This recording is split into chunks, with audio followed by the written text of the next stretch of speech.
Ya spesial ngasih buat Sebul Hajat ya. Ini masih The Host kerja bareng Aris Audio. Wawan Studio. Satu tembang lawas.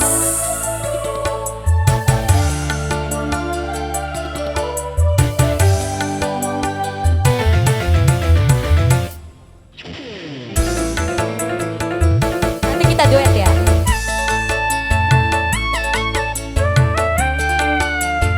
Wawan Studio.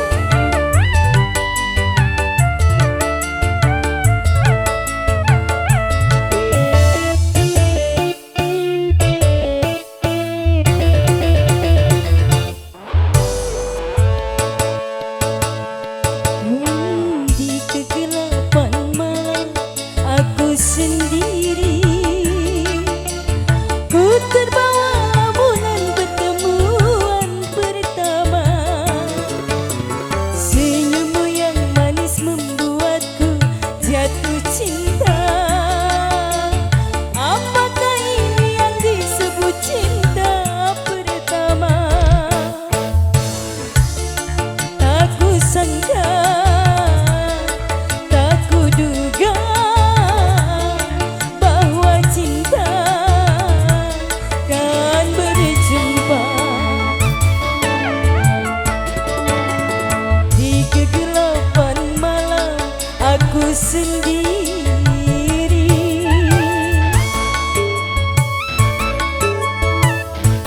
Aris Audio.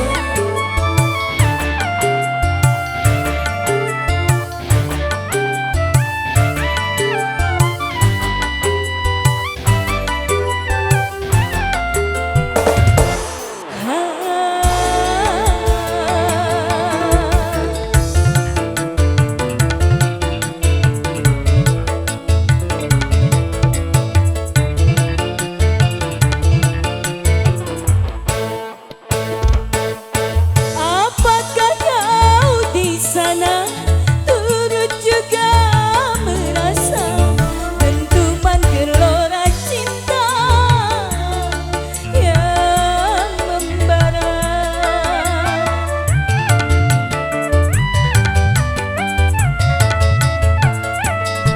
Sedangkan ku di sini selalu berteman sepi.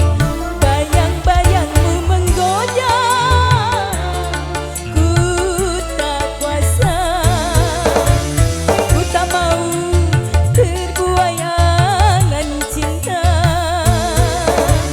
Jangan sampai ku bertepuk sebelah tangan. Di kegelapan malam aku sendiri. Spesial ngasih The Host. Masih Mr. Medo yang punya koplok.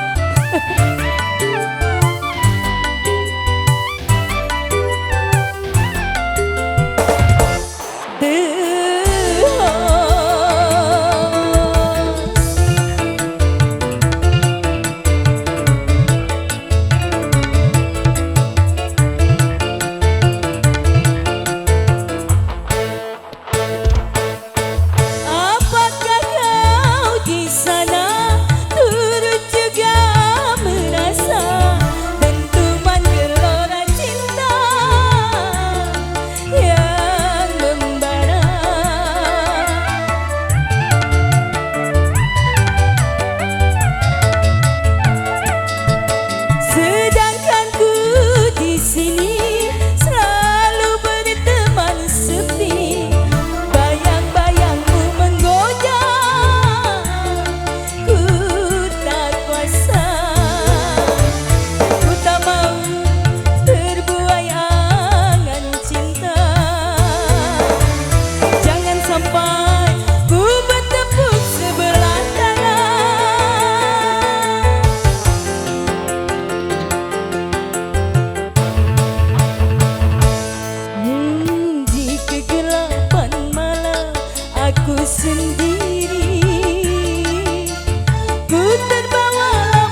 di sana.